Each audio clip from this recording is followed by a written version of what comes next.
His name was Henry Howard Holmes, but most people who walked through his front door didn't know that. They just knew him as the nice man who owned the hotel, the doctor next door, the guy who sold them insurance. He looked like a preacher, talked soft, always had a smile ready. He killed at least 27 people, maybe more, nobody's sure. He built his hotel in Chicago, 3 stories tall. Each floor had secret doors, hidden rooms, a basement with a furnace that ran day and night. Some of his victims he strangled, some he gassed.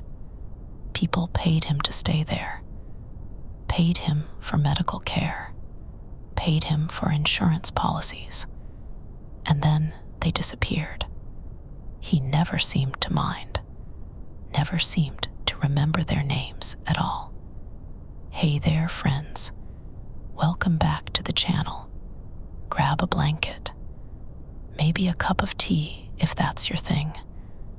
We're going somewhere tonight, somewhere dark and warm at the same time. Let your shoulders drop. Let me tell you about a boy, a real one, not made up. Born on May 16th, 1861 in Gilmanton, New Hampshire. His name was Herman Webster Mudgett, but we all know him as H. Holmes, the Devil of Chicago, the White City Killer. All those titles came later, though. First, he was just a kid with a weird head. His father was Levi Horton Mudgett, a farmer who painted houses on the side and drank more than he should have. He had this habit of beating his children when he felt like it. Sometimes for no reason at all, just because the mood hit him. Herman took that pretty hard. Most kids would have grown up scared of their own shadow. Not him. He grew up watching things closely. He was the 3rd child, 2 older siblings before him, Ellen and Arthur, then a younger brother named Henry after himself.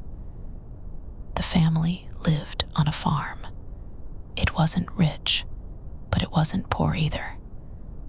Middle class in New Hampshire terms, which means they had enough to eat most winters and enough wood for the stove. Here's where it gets interesting. Herman was smart, really smart, too smart for his own good, maybe. The other kids didn't like him for it. They called him names, made fun of him. One time, they dragged a skeleton from somewhere, probably a doctor's office or a school lab, and put its hands on his face while he slept. Or maybe while he was studying. Either way, the kid who found out about it didn't run away crying.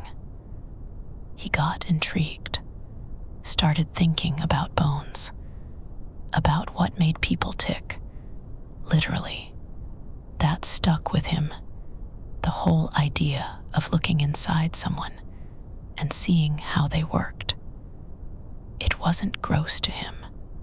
It was beautiful in a way. Like finding a secret room in a house you've lived in for years. You didn't expect it there, but now that you know it's there, everything changes. He went to school, did okay. Not amazing at books, but not terrible either. He graduated from Gilmanton Academy in June of 1884. That was the year he turned 23, old enough to start doing something with his life. Young enough that nobody expected much yet. Perfect for a guy who liked to slip under people's radar. He went to the University of Vermont first. stayed there a while, then moved on to the University of Michigan Medical School in Ann Arbor. That was 1884 and 1885. He studied under Professor William James Herdman, who taught anatomy. The two of them got into something called facilitating, probably meaning they helped put together cadavers for class. Or maybe they sold extra ones on the side. Years later, when people started asking about his early crimes, Holmes admitted he used cadavers to defraud insurance companies.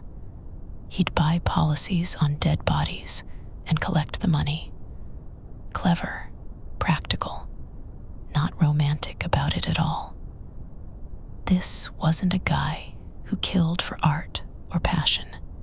He killed because it made sense in his head. While he was still in Ann Arbor, something happened that might have been his first real murder. A little boy went missing from town. Holmes was seen hanging out with him. When the boy didn't come back, people asked about it. Holmes said the kid just went home to wherever his home was. Nobody checked. Nobody cared enough to look into it. And Holmes, he left town pretty fast after that. He tried pharmacy school for a few days. Didn't stick. Then got a job at a drugstore in Philadelphia. That's where things started to click. The drugstore world suited him. He could talk to anyone, learn their problems, sell them something that might help or might not. One day, a boy died after taking medicine from his store. Maybe the medicine was bad. Maybe Holmes put something extra in it. He denied everything and left Philadelphia before anyone could pin anything on him. Before moving to Chicago in August 1886, he changed his name from Herman Webster Mudgett to Henry Howard Holmes. Why? Because he'd been running scams for years now. Different towns, different faces. If someone from one town showed up in another, looking for a guy named Mudgett, he wanted to be ready. Holmes sounded cleaner, more professional, less farm boy about it. He was 35 pounds lighter than most men of his time, tall and thin with dark hair, and a mustache that he could grow in different styles depending on the situation. He looked like a doctor, which helped a lot when you wanted people to trust you. People trust a white coat.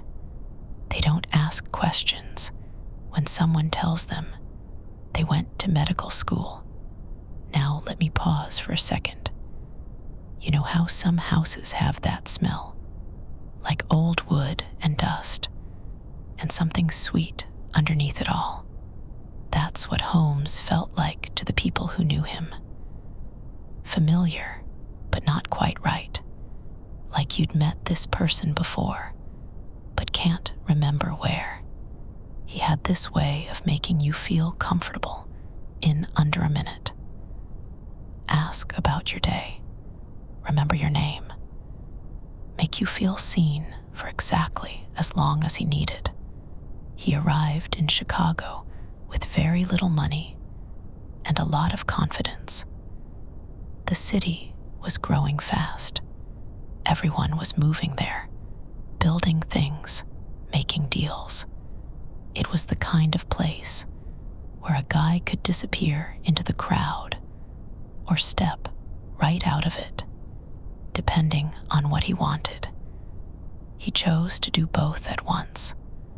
He found a drugstore for sale, northwest corner of Wallace Avenue and West 63rd Street in Inglewood, a neighborhood that was basically farmland few houses scattered around, not exactly downtown Chicago, but close enough that people would drive through it on their way somewhere else.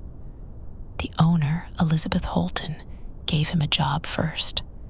He worked there, proved himself reliable, then bought the store from her. Here's something most people don't know about this part of the story. A lot of accounts say Holmes killed Dr. E.S. Holton, the original owner. But that wasn't true. The doctor lived for years after selling the place. Holmes was good at making up stories about his victims. It made him sound more dangerous than he actually was at any given moment. The drugstore sat on a corner lot, and across the street from it stood the Inglewood post office. That location would matter later, a lot later. For now, it was just a quiet corner in a quiet neighborhood where a man with a medical degree sold cough, syrup, and bandages to people who didn't know he'd killed at least one boy in Ann Arbor.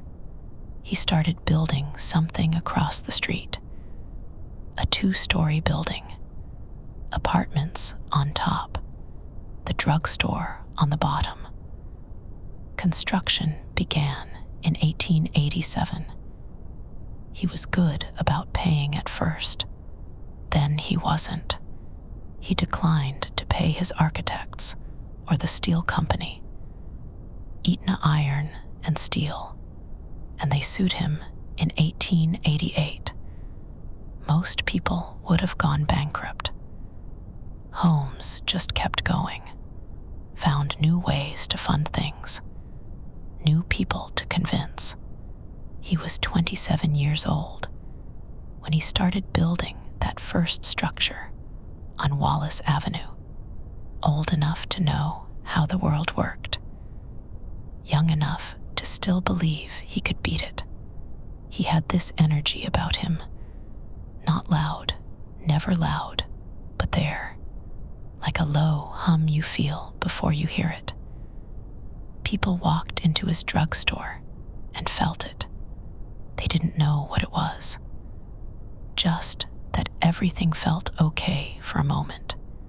His father used to beat him with a strap. Herman remembered that. Maybe he remembered the feeling of being small and helpless under someone else's power. Or maybe he remembered how quiet the house got after the hitting stopped. Either way, he grew up wanting to be the one holding the strap, not the one receiving it. He graduated from medical school with mediocre grades, didn't care about memorizing Latin names for diseases or remembering every bone in the human body. He cared about what worked, what people believed, what made money. Medicine was just a tool, like a hammer or a key. You use it to open doors. Sometimes those doors lead to bedrooms, sometimes to vaults. He had this habit of looking at people and seeing what they needed. A woman who wanted someone to listen, a man who wanted someone to trust, a child who wanted someone to take care of things. He gave them all exactly that. For a while, long enough to get what he wanted. Then he moved on. There's something about Chicago in the 1880s that makes this story work so well. The city was young and hungry. Everyone was building something new. Railroads were expanding. Factories were going up. People came from everywhere, Europe, the South, small towns across the Midwest. They brought their dreams with them, and they brought their secrets.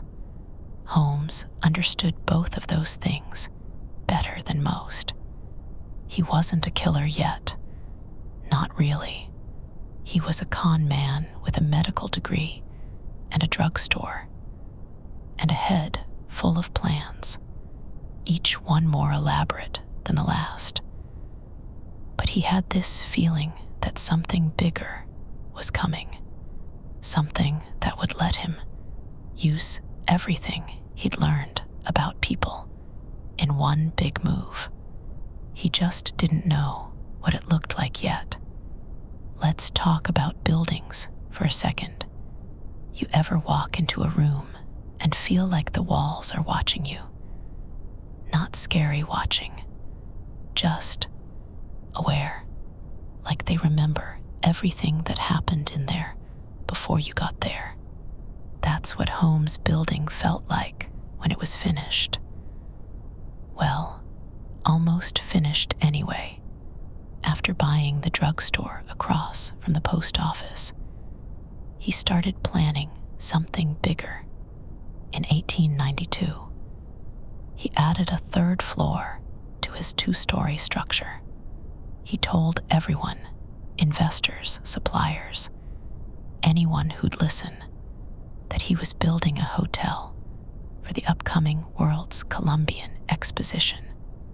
That fair was going to bring millions of people to Chicago. Everyone wanted in on it. Hotels were popping up everywhere. Why not him? The fair opened in 1893. It was beautiful. They called it the White City because all the buildings were painted white and lit up at night like something out of a dream. Millions of people showed up from all over the world, and Holmes built his hotel right next to it. Well, not exactly next to it, but close enough that fairgoers would walk past it every day, heading to the main grounds. Here's where the legend starts. People started calling it the Murder Castle, a 3-story building full of secret rooms and trapdoors and a crematorium in the basement. Over 100 rooms laid out like a maze, with doors opening into brick walls and dead-end staircases, windowless rooms that you could walk into and never find your way out of again. A newspaper published a floor plan showing all these features: a vault, a crematorium, a trapdoor in the floor, a quicklime grave filled with bones. It looked like something from a horror movie, which is exactly what people wanted to believe about Chicago in 1893. The city was modern and exciting, but also dark underneath it all, like a beautiful dress with a stain on the inside. But here's the thing most people don't know. The Murder Castle wasn't really that special, not compared to the stories. The 3rd floor hotel was moderately sized, largely unremarkable, mostly unfinished, because Holmes had disputes with his builders, and they stopped working before everything was done. It did have some hidden rooms, but not for killing people. They were for hiding furniture he'd bought on credit and didn't intend to pay for. Think about that for a second. All those secret rooms weren't designed for murder. They were designed for theft, for getting something without paying for it. That's the real Holmes right there. Not a madman building a dungeon, just a guy who liked taking things he could get away with taking. He did have a history of selling cadavers to medical schools, though. He'd stolen bodies from graves and sold them to universities that needed them for class. Body snatching was big in the 1800s. Doctors always needed fresh corpses. Holmes found a way to make money off it without digging every time himself. There's no real evidence that he killed any fairgoers inside his building. The story about luring tourists and selling their bones is mostly legend. He did have cadavers before the fair, though, just from regular grave robbing, not from people who walked into his hotel and never came out. The building had a few interesting features for real. A vault in the basement where he could lock people inside without air getting in. An elevator shaft that went all the way down to the basement. Secret trapdoors, but only a couple of them. Not dozens like the story said. And a chimney flue where you could drop things, and they'd burn up nice and slow. He also owned a one-story factory nearby. He claimed it was for making something specific. I think he called it a coal bin, or maybe a refrigerator. Nobody's sure if the furnace in that building was ever actually used for its intended purpose. Some people speculated it was where he burned incriminating evidence. Clothes with blood on them, things his victims left behind.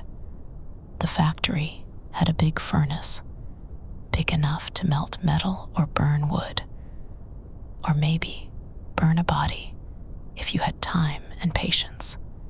It sat there whether he used it for anything or not. Like a mouth waiting to be fed. Let me tell you about the people who lived in that building. Because they're important. They're the reason the castle matters. Not because of trapdoors, but because of what happened between the walls. Julia Smythe moved into his building in 1891. She was 31 years old and married to a doctor named Lawrence Connor. The Connors were living in Holmes' building and working at the drugstore counter together.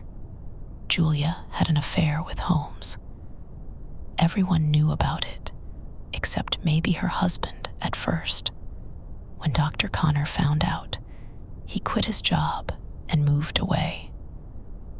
Left Julia behind and their 5-year-old daughter, Pearl Connor. Julia got custody of Pearl and stayed in the hotel. She kept seeing Holmes, even though she wasn't married to him anymore. That's how things worked back then. You didn't need a ring to have someone in your life. Christmas 1891 is when everything changed. Holmes said Julia left suddenly to visit her dying sister. Then he changed his story and said she'd run away from her husband. Finally, he told everyone that Julia had died during an abortion. She was pregnant by him. He tried to end the pregnancy, and it killed her. He probably poisoned Pearl too, to hide what happened to her mother. When they dug up the cellar years later, they found a partial skeleton of a child around Pearl's age. Her father came back from wherever he'd gone and testified at Holmes' trial in Chicago. He was the one who put him on the spot about Julia. Then there was Emmeline Sigrand, 23 years old, when she started working in Holmes' building in May 1892. She worked for him for 6 months. They had a relationship, or maybe just something close to one. People who saw her in the weeks before she disappeared said she'd lost interest in Holmes. That's usually a bad sign with him. She was last seen in December 1892. Her parents got a letter saying she'd left to marry a man named Robert Phelps. Authorities thought she might have been pregnant by Holmes, and he tried another abortion on her. Empty luggage trunks came back to her mother months later, and then police found her skeleton at the home of a Chicago physician with help from someone named M.G. Chappell, who admitted to articulating 3 skeletons for Holmes. Minnie Williams moved to Chicago in early 1893. 24 years old, a one-time actress, Holmes claimed he met her in an employment office, but most people think they'd actually met years earlier when he was going by the alias Harry Gordon. He offered her a job at the hotel as his personal maid. She said yes. Then he did something clever. He persuaded her to transfer the deed to a piece of property she owned, or maybe her sister Anna, Nanny Williams, owned it, to a man named Alexander Bond, which was Holmes' alias. In April 1893, Minnie transferred the deed with Holmes as the witness. Then he signed it over to Benjamin Peitzel using another alias, Benton Lyman. Minnie and Holmes rented an apartment in Chicago's Inglewood neighborhood. They presented themselves as husband and wife. Nanny came to visit. On July 5th, she wrote a letter to her aunt saying she planned to go to Europe with brother Harry. She signed, "Off with, he and sister will see to me. I hope our hard days are over." Neither Minnie nor Nanny were seen alive again. Holmes used Minnie's name in future scams. He told people she was still traveling with him even after she died. That's how good he was at keeping his stories straight in his head. John de Bruil, a 68-year-old creditor of Holmes, died on April 17th, 1891, inside the Castle drugstore. He collapsed and died right there. Witnesses said Holmes poured a black liquid down his throat. Nobody suspected murder at first, but in 1895, it was discovered that de Bruil's life had been insured, and Holmes profited from his death. Dr. Rustler had an office in the castle and went missing in 1892. Holmes mentioned killing him in his confession. Kitty Kelly, a stenographer who worked for Holmes, also disappeared in 1892. Emily Van Tassel worked at the drugstore and vanished too. Her mother believed she was a victim years later, when her name appeared on a list of suspected victims.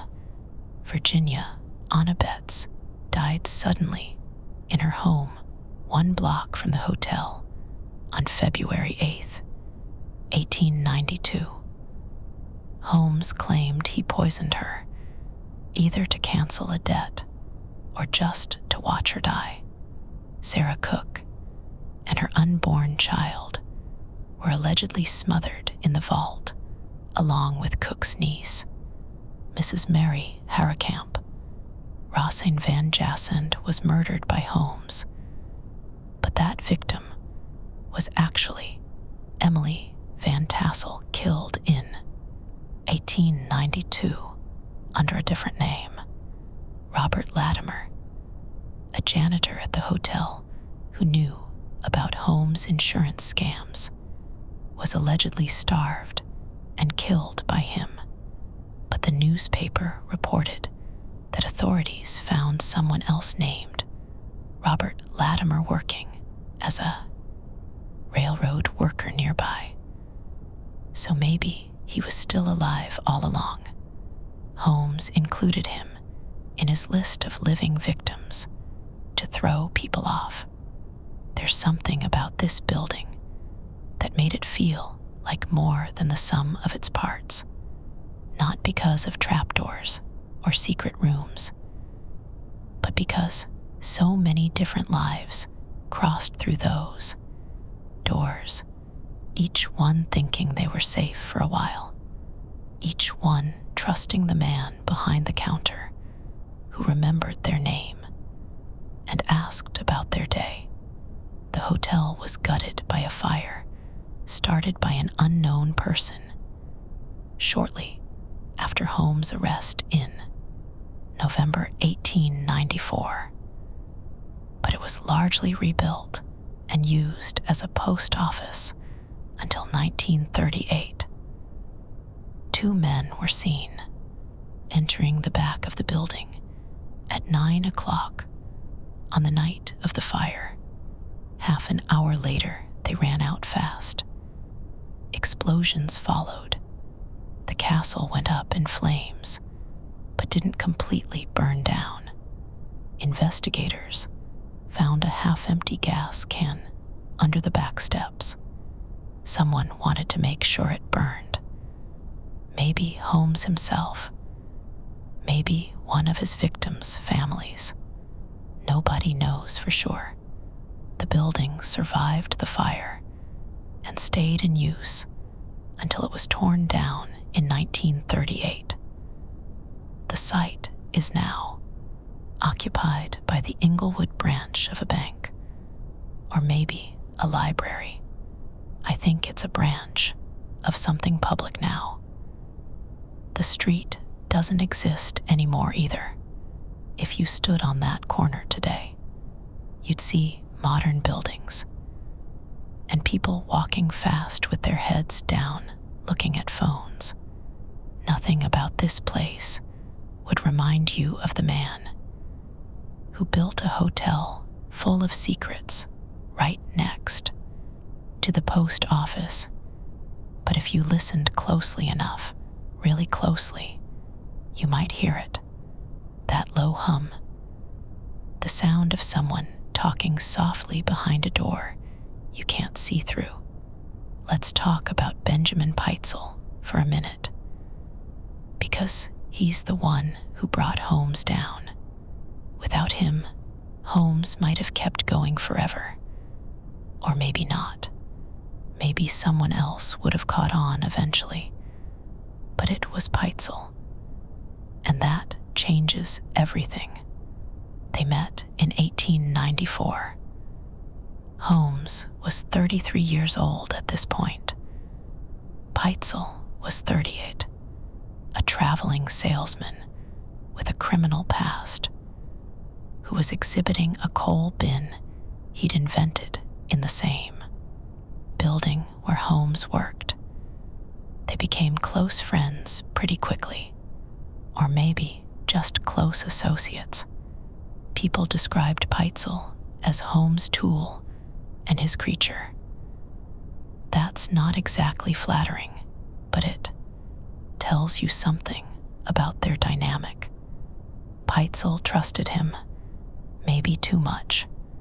A newspaper later wrote that Pitezel was the kind of guy who'd believe anything Holmes told him, which is impressive when you think about it.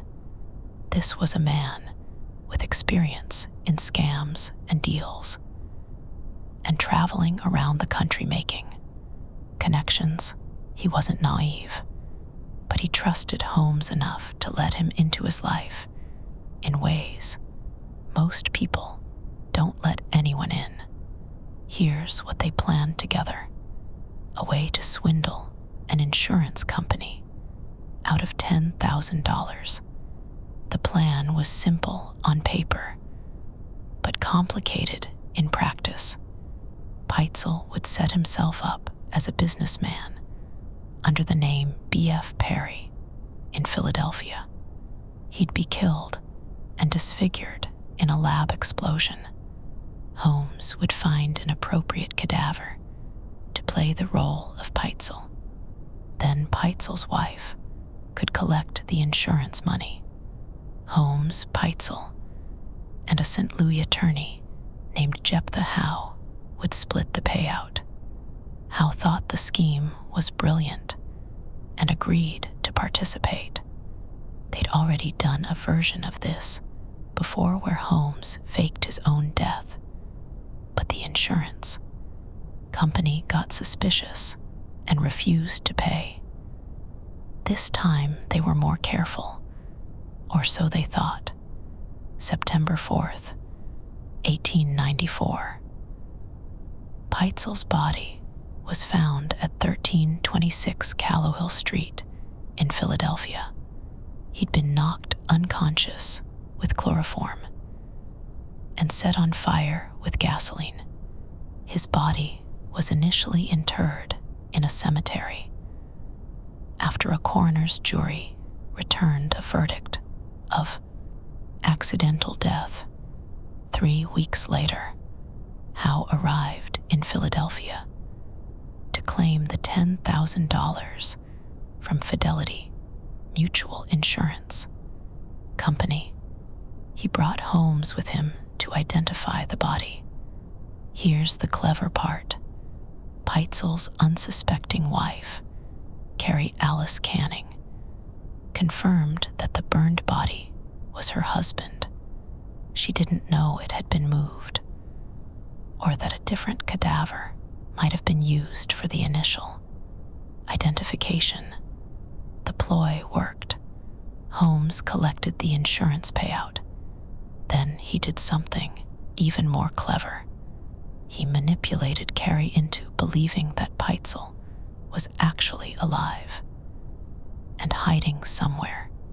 He let 3 of her 5 children go with him: 13-year-old Alice, 9-year-old Nellie, and 7-year-old Howard Robert Peitzel. At the same time, he escorted Carrie along a parallel route through the country, using various aliases, and falsely telling her that Peitzel was hiding in different cities. He was simultaneously moving 3 groups of people across the country: Carrie, the children, and his current wife Georgiana Yoke, each one ignorant of the others. That's not easy to do when you're traveling by train and making phone calls and sending letters from different towns. But Holmes was good at it, really good. In Cincinnati, just before entering Canada, the mother and children were separated by only a few city blocks. Each group thought they were the only ones who mattered to him, each one believing their own version of the story about where Peitzel was and what he was doing. His third wife, Georgiana Yoke, didn't know about the whole affair. He'd married her on January 17th, 1894, in Boston. She thought she was his only wife at this point. She had no idea that 3 of Peitzel's children were traveling with him right now, or that he'd killed their father 2 months earlier. In his confession later, Holmes implied he hadn't actually killed Peitzel completely. When he used the chloroform on him, he said he knocked him out and set him on fire, but maybe he woke up in the flames. Forensic evidence at Holmes' trial showed that chloroform had been administered after Peitzel's death, though presumably to stage a scene that would exonerate Holmes if anyone checked too closely. The insurance company didn't know about this detail.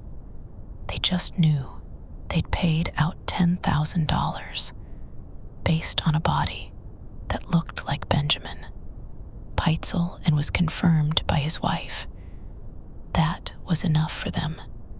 For now, Holmes confessed to murdering Alice and Nellie on October 25th, 1894. He forced them into a large trunk and locked them inside. He drilled a hole in the lid of the trunk and put one end of a hose through it, attaching the other end to a gas line. The girls were asphyxiated by the gas. Their nude bodies were buried in the cellar of his rental house at 16 St. Vincent Street in Kansas City.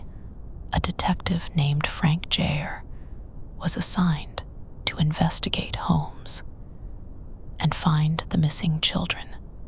He started tracing Holmes' steps in June 1895 and found the burial site. The deeper they dug, the worse the smell became. At 3 feet deep, they discovered what appeared to be the bone of a human forearm. Jayer also found unsent letters written by the Peitzel children that Holmes had kept. This information led to further investigations of Holmes' Chicago property and ultimately to his arrest. Howard Robert Peitzel was 7 years old when he died. Holmes visited a local pharmacy in Kansas City on October 10th, 1894, to purchase drugs for killing him. Then he went to a repair shop to sharpen the knives he used to chop up the boy's body before burning it. Howard's teeth and bones were discovered in the Holmes chimney. Think about that. A 7-year-old boy chopped into pieces and burned in a chimney. His teeth found years later by investigators digging through the ashes.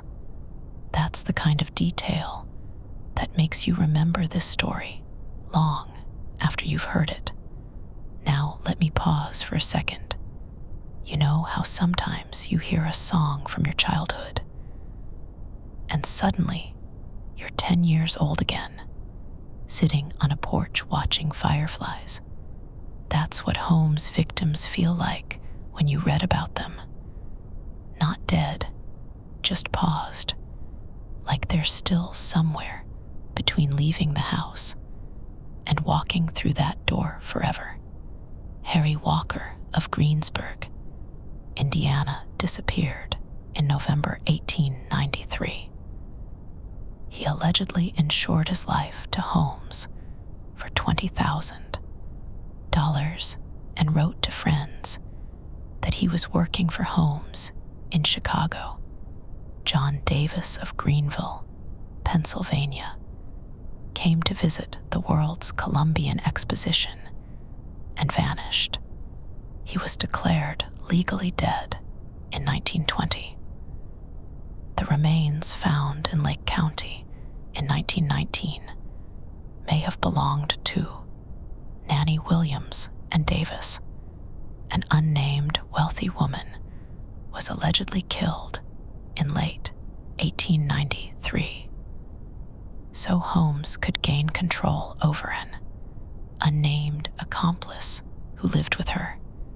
There's insufficient information about this one, but there's a remote possibility that the victim was Minnie Williams and the accomplice was Benjamin Peitzel. That would make sense given everything else we know about their relationship. Baldwin Hanscom Williams, brother of Minnie and Nanny Williams, was allegedly murdered by Holmes in 1894. He came to Chicago looking for his sisters who had disappeared. Maybe he found them. Maybe they found him first. L. Warner, owner of a glass factory that Holmes bought, was allegedly burned alive by Holmes in the basement furnace. an unnamed tenant of Holmes, was killed during the exposition between May and October 1893. The fair closed on October 30th, which gives us a timeline anchor for this story. Holmes provided additional details about how to find the man's name, but no victim was ever identified, and his body was never found. This confession might refer to Harry Walker of Greensburg, Indiana, who disappeared in November 1893. Of all the 27 killings that Holmes confessed to, only 8 are confirmed, with 1 other considered probable. That means about half of what he said happened probably didn't happen at all. He lied about some people being dead when they were still alive, like Dr. Robert Leacock, who was allegedly murdered in 1886 for insurance money, but actually died of natural causes, or a banker named Rogers from northern Wisconsin, who was allegedly killed by Holmes in 1891 with help from an unnamed accomplice. No evidence supported this claim, and there were no disappearances of wealthy men from northern Wisconsin towns that year. A domestic worker at the hotel named Lizzie was allegedly smothered in the vault because Holmes believed a janitor was too interested in her. Another victim named Rogers, a banker from northern Wisconsin, was allegedly murdered by Holmes in 1891 with help from an unnamed accomplice. No evidence supported this claim, and there were no disappearances of wealthy men from northern Wisconsin towns that year. Virginia Anna Betts died suddenly in her home 1 block from the hotel on February 8th, 1892. Holmes claimed to have poisoned her either to cancel a debt or to watch her die. Sarah Cook and her unborn child, along with Cook's niece, Mrs. Mary Harricamp of Hamilton, were allegedly smothered in the vault. No person by the name Haverkamp was ever known in Hamilton, so that part of the story might be wrong. 2. Robert Latimer, a janitor at the hotel who knew about Holmes' insurance scams, was allegedly starved and killed by him, but the newspaper reported that authorities found someone else named Robert Latimer working as a railroad worker nearby. So maybe he was still alive all along. Holmes included Latimer among those still living in his own story to throw people off. A woman who was the sister-in-law of Julia Connor died on July 18th, 1892. She was the sister-in-law of Julia Connor and worked for Holmes for only 3 weeks before leaving for home, where she died 7 weeks later of natural causes. Another victim named Mary was allegedly killed by Holmes in 1892, but later turned up very much alive. Each one of these people walked into that building or met Holmes somewhere and trusted him enough to stay close, to let him into their life, to believe his stories about where he was going next and who he was becoming. They didn't know they were walking into something bigger than themselves, something that would outlast them all. The thing about Holmes' victims is that most of them weren't strangers. They were people he knew, people who worked for him or lived in his building or traveled with him or did business with him. He killed the people closest to him, the ones who knew his secrets, the ones who could have told other people about what he'd done if they'd had the chance. That's not random violence. That's calculated. Each death served a purpose. Each one removed someone who might have talked or gotten in his way or needed money that he didn't want to give away. He wasn't killing for fun. He was killing because it made sense in his head, because each person who died was one step closer to whatever he was trying to build. And what was he building? A life of comfort, maybe, of freedom from the farm boy who got beaten by his father and called names at school, a man who could walk into any room and feel like he belonged there because he'd made them believe he belonged there. That's the real crime here, not the bodies in the chimney or the girls in the trunk. The way he made people trust him when they shouldn't have. November 17th, 1894. Boston. A private detective named Frank Jayer tracked Holmes all the way from Philadelphia to Massachusetts because authorities had become more suspicious at this point, and Holmes appeared poised to flee the country with his unsuspecting third wife, Georgiana Yoke. He was arrested in Boston on a false name. Jayer had been tracing his steps since June, following train tickets, hotel registrations, letters sent from different cities, each one leading to another, each one bringing him closer to the man who'd spent years slipping through towns like water through fingers.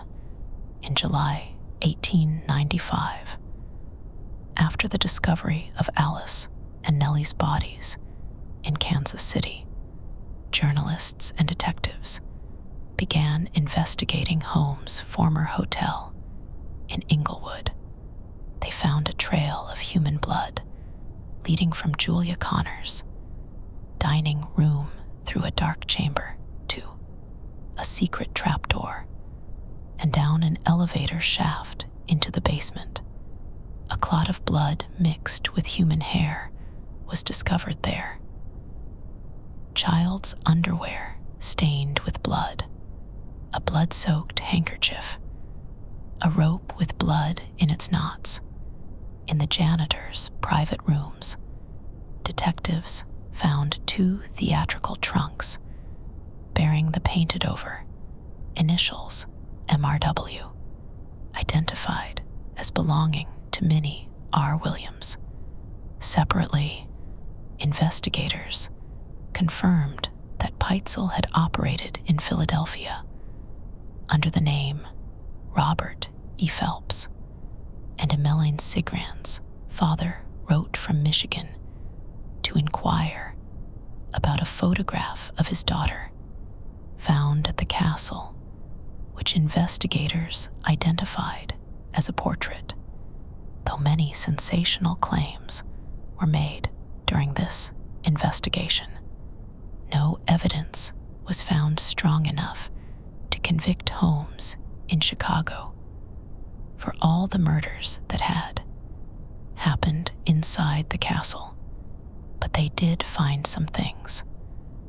A piece of human bone, possibly from Julia Connor, remains of a child, possibly Pearl Connor, a burned gold watch chain, and burned dress buttons, apparently belonging to Minnie, and a tuft of human female hair found in a chimney flue. So Holmes would be tried for the murder of Peitzel in Philadelphia instead, which had the best chance for success because they had a body, a wife who identified it, and an insurance payout that proved motive. In October 1895, Holmes was put on trial for the murder of Benjamin Pitezel. He was found guilty and sentenced to death by hanging. By then, it was evident he'd also murdered the 3 missing Pitezel children. Following his conviction, he confessed to 27 murders in Chicago, Indianapolis, and Toronto, and 6 more in other locations. While writing his confessions in prison, Holmes mentioned how drastically his facial appearance had changed since his imprisonment. He looked older, thinner, the man who'd walked into that Philadelphia courtroom with a medical degree, and a calm smile was gone now, replaced by someone who'd spent months staring at walls and remembering every face he'd ever killed. He remained calm and amiable until the moment of his death. Showing very few signs of fear, he talked to the priests who came to pray with him on the gallows. He made his final address to the crowd gathered outside the prison. He asked for his coffin to be encased in concrete and buried 10 feet deep because he was concerned that body snatchers would steal his body and use it for dissection. He'd spent his life selling cadavers to medical schools. Now, he didn't want anyone to do the same thing to him. The execution happened on May 7th, 1896. He was 34 years old when he died. The drop fell at 10:12 in the morning. He twitched for over 15 minutes before being pronounced dead. Not a quick death like most people expect from hanging. A slow one. His neck didn't break right away, so his body kept moving, while his head knew it was all over. Upon his execution, Holmes' body was interred in an unmarked grave at Holy Cross Cemetery in Yeadon, Pennsylvania. For years, nobody knew exactly where he was buried. Then, in 2017, during allegations that Holmes had escaped execution, his body was exhumed by the University of Pennsylvania Museum of Archaeology and Anthropology. Because his coffin had been encased in concrete, his body hadn't decomposed normally. His clothes were almost perfectly preserved. His mustache was found to be intact. The body was positively identified by his teeth as being that of Holmes. He was then reburied with a proper marker this time. The man who'd spent his life changing names and faces had finally been pinned down to one identity. Forever, Herman Webster Mudgett, Henry Howard Holmes, Dr. H. Holmes, the devil in the White City, all of it reduced to bones in a concrete box under Pennsylvania soil. His surviving relatives claimed that Patrick Quinlan, the former janitor of the castle, had been haunted for several months after Holmes' death.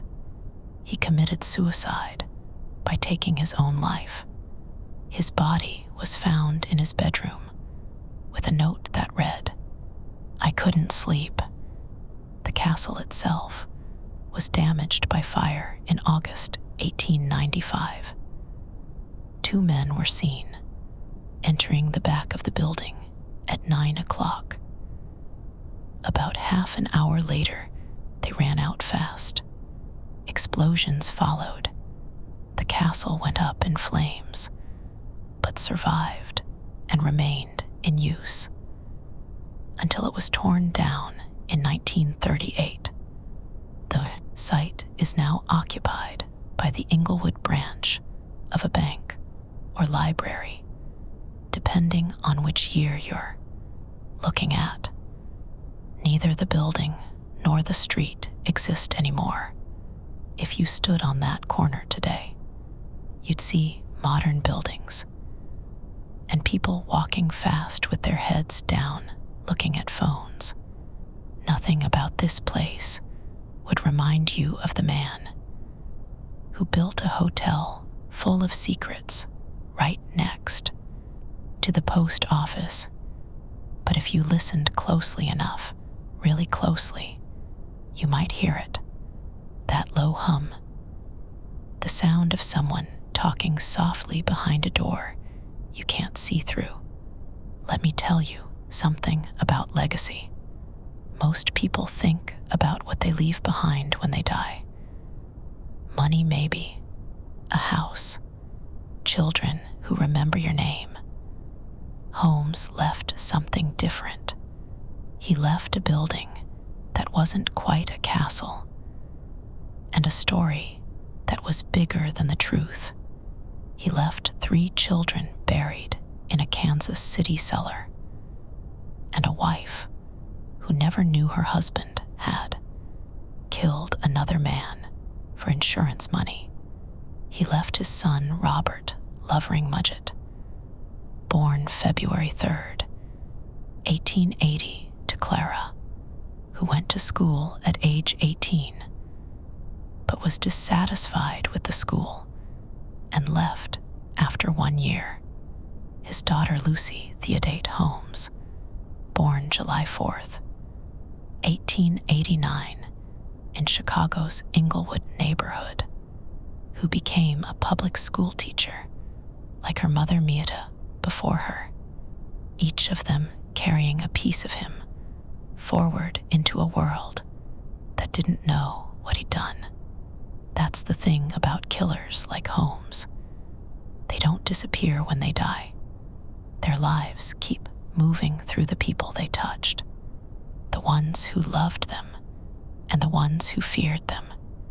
Both groups remember something different about the same man. There's a novel called The Devil in the White City from 2017 that features a killer who gasses his victims in a strong room.